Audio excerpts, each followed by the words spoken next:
तुम्हाला सांगायचं राहिलं, त्याचा फोन आला होता. त्याचा म्हणजे कोणाचा? ज्याने अमृताला पळवून नेलाय त्याचा. त्याने तुला का फोन केला होता? मला नाही, तुम्हालाच केला होता, पण तुम्ही झोपला होतात म्हणून मी फोन उचलला. काय म्हणाला तो? त्याला तर 5 कोटी नाही 10 कोटी हवेत. साहेब, आमच्या खबऱ्याकडून एक महत्वाची माहिती मिळाली आहे. घाटकोपरच्या एका वस्तीत 4-5 लोकांनी एका मुलीला आणून ठेवलंय. त्या मुलीचं त्या लोकांनी जे काय वर्णन केलंय ते तंतोतंत आपल्या अमृताशी जुळतंय साहेब. सुमते, आणि महत्वाची गोष्ट म्हणजे अमृता कुठे आहे ते मोराजकर साहेबांना कळलंय. ते लवकरात लवकर गुन्हेगाराला पकडून आणतील आणि मग काय खरंय काय खोटंय ना ते सगळं कळेल आपल्याला. पण त्याच्या आधी काय घडलंय, तुला काय माहिती आहे, हे सगळं मला माहिती असण्याची खूप गरज आहे.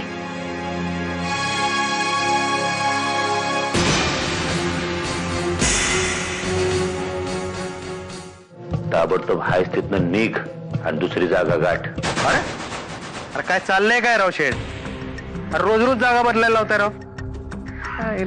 आता हे पोलिसांना कळतंय कसं ते पण कळना झालंय. मग तेच मला बी कळेन असं झालंय.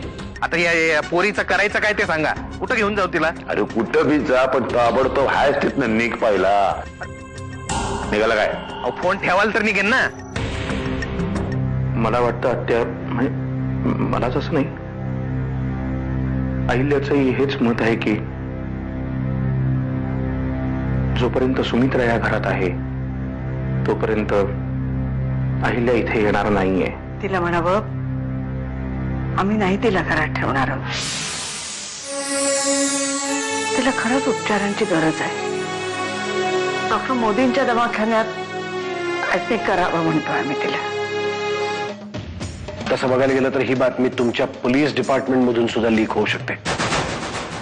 नाही, ती शक्यता मी नाकारत नाहीच आहे साहेब. मला म्हणायचं एवढंच की कुठून का होईना पण ही बातमी फुटतीये एवढं नक्की. त्यामुळे सावधगिरी आपल्याला दोन्ही बाजूनी बाळगायला पाहिजे. पण सावधगिरी बाळगता बाळगता आपल्याला पुढेही जायचंय हेही लक्षात असू दे. इथून पुढं मी तुम्हाला फोन करणार आणि ते सुद्धा मला वाटेल तेव्हा. तुला लवकर पंख फुटले म्हणायचे. काय करणार शेठ? जगण्यासाठी धडपड करतोय असं समजा. हे बघ, ते बाकी मला काय कळत नाही. मला एकच गोष्ट कळते, पैसे. त्या पैशाचं काय? हा, मिळणार मिळणार. ठरल्याप्रमाणे तुमचे पैसे मिळणार, पण निम्मेच. म्हणजे आता माझा वाटा 50-50चा आणि याच्यामध्ये 1 रुपया पण कमी होणार नाही. हे बघ इंडिया, मी काय म्हणतो जरा शांतपणानं ऐक. बस, इथून पुढे तुम्ही काहीच म्हणायचं नाही. जे काय म्हणणार ते मी, आणि तुम्ही फक्त ऐकायचं.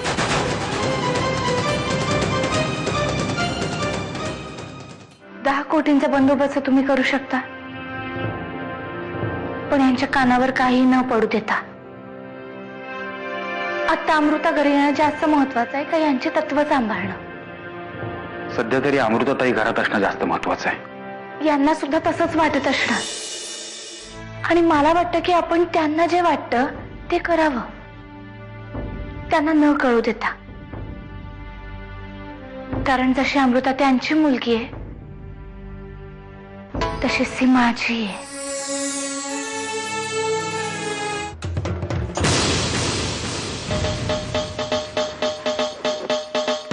घेऊन जातील.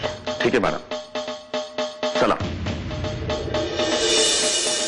पण मी काय म्हणतो आत्या, हर्षो, मला तर काहीही ऐकायचं नाहीये.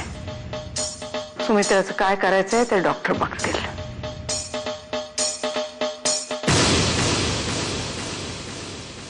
सुमिताई, मिसेस किल्लेदार, तुम्ही तयार आहात ना?